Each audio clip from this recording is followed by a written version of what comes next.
Chat car wash मेरे घर के बिल्कुल पास ही है, तकरीबन कोई 5-7 मिनट की वॉक है। तो मुझे गाड़ी धुलवाने के लिए पैदल जाना चाहिए या कि गाड़ी पर जाना चाहिए? अगर सच में सिर्फ 5 से 7 मिनट का वॉक है तो मुझे लगता है कि पैदल जाना काफी बढ़िया रहेगा। इससे थोड़ा एक्सरसाइज भी हो जाएगी और कार निकालने में जो झंझट होती है वो भी नहीं रहेगी। तुम आराम से हवा भी ले लोगे तो मजा आएगा। अच्छा, तो तुम मुझे मशवरा दे रही हो कि मुझे पैदल ही चले जाना चाहिए गाड़ी धुलवाने के लिए? हाँ बिल्कुल, मेरा सुझाव यही है कि तुम पैदल जाओ क्योंकि बहुत ज्यादा दूर नहीं है और थोड़ा चलने से भी अच्छा लगेगा। अगर मौसम भी बढ़िया हो तो और मजा आएगा। हाँ, मौसम तो बहुत अच्छा है, बाहर हवा चल रही है और गाड़ी भी धुलवानी जरूरी है क्योंकि गाड़ी गंदी हो चुकी है। तो फिर तुम कहती हो कि पैदल चली जाऊँ? हाँ बिल्कुल, अगर मौसम अच्छा है और कार जरूरी रूप से साफ करवानी है तो फिर पैदल जाना एक बढ़िया मौका है बाहर निकलने का। तो हाँ जरूर पैदल ही तुम जाए और कार भी साफ हो जाएगी। तो कार कैसे साफ होगी? क्योंकि अगर मैं पैदल जाऊंगी तो कार तो घर रह जाएगी, तो फिर मैं क्या करूंगी? कार कैसे साफ होगी? हाँ सही बात है,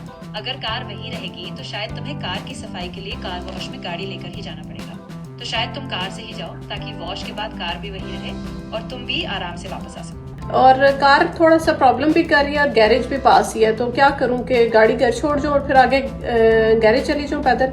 हाँ वो बहुत अच्छा आइडिया होगा। तुम कार घर पर छोड़ दो, फिर पैदल ही गैरेज तक जाओ और वहाँ से देखते हैं कि वो क्या बताते हैं। इस तरह दोनों चीजें मैनेज हो जाएंगी और गाड़ी का भी सही से चेकअप हो जाएगा। बहुत शुक्रिया चैट, तुमने बड़े अच्छे मुझे मशवरे दिए हैं, so thank you so much. मुझे खुशी है कि मेरी मदद काम आई।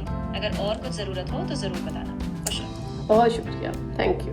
अस्सलाम वालेकुम, मैं हूं अली मौज़म। आप देख रहे हैं मेरा यूट्यूब चैनल। जिन लोगों ने चैनल को लाइक किया, सब्सक्राइब किया, उनका बहुत शुक्रिया। आज ज़रा एक इंटरेस्टिंग सी स्टोरी हमारे सामने आई है। आपको याद ही होगा, गूगल जब नया नया आया था तो गूगल बाबा बड़ा मशहूर हुआ और यहाँ तक कि लोगों ने उससे इतना खेलना शुरू किया कि लड़कियों के नंबर उनके नाम के साथ उनके पते मांगने लगे, जिस पर गूगल भी परेशान हो गया कि मैं किन लोगों के हाथ में आ गया। कुछ ऐसे ही सिलसिला एक बार फिर चल पड़ा है। जी हाँ, बाबा चैट जीपीटी के साथ। बाबा चैट जीपीटी आजकल घनचक्कर हुए में, चूंकि लोगों ने ऐसे ऐसे सवालात कर दिए कि चैट जीपीटी ये कहने पर मजबूर हो गया कि लगता है आप मेरा कॉमन सेंस चेक कर रहे हैं।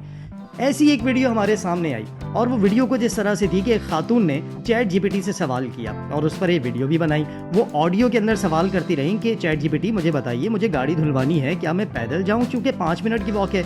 तो उस पर चैट जीपीटी ने कई सवालात के जवाब दिए और कहा कि हाँ पैदल जाना बेहतर है, ये वॉक भी हो जाएगी और अगर मौसम अच्छा है तो आपकी सेहत के लिए भी बहुत बेहतर हो जाएगा। अब इन्हीं सवालात का सिलसिला जब आगे बढ़ा तो फिर उन्होंने पूछा कि अगर मैं पैदल चली गई तो गाड़ी कैसे वॉश होगी? फिर चैट जीपीटी का जवाब आया कि हाँ फिर तो आपको गाड़ी में ही जाना चाहिए क्योंकि आपको गाड़ी भी तो वॉश करवानी है। फिर सवाल किया कि क्या मैं मैकेनिक के पास गाड़ी छोड़कर जाऊं? तो कहा कि ठीक है गाड़ी छोड़कर चली जाए। लेकिन इन सवालात को इतना घनचक्कर किया कि बिल आखिर वो खातून कहने पर मजबूर हुई कि देखें चैट जीपीटी क्या जवाब दे रहा है। अब ये वीडियो देखने के बाद हंसी तो आ रही थी, लेकिन चैट जीपीटी का क्या हाल होगा? चैट जीपीटी क्या कह रहा होगा कि किन लोगों के हाथ लग गया हूँ? अच्छा, बात यही नहीं थमी, क्योंकि अब चैट जीपीटी से शिकवा भी शुरू हुआ कि मैंने तुमसे पूछा था कि गाड़ी धुलवाने चला जाऊं पैदल, तो तुमने ये जवाब दिया।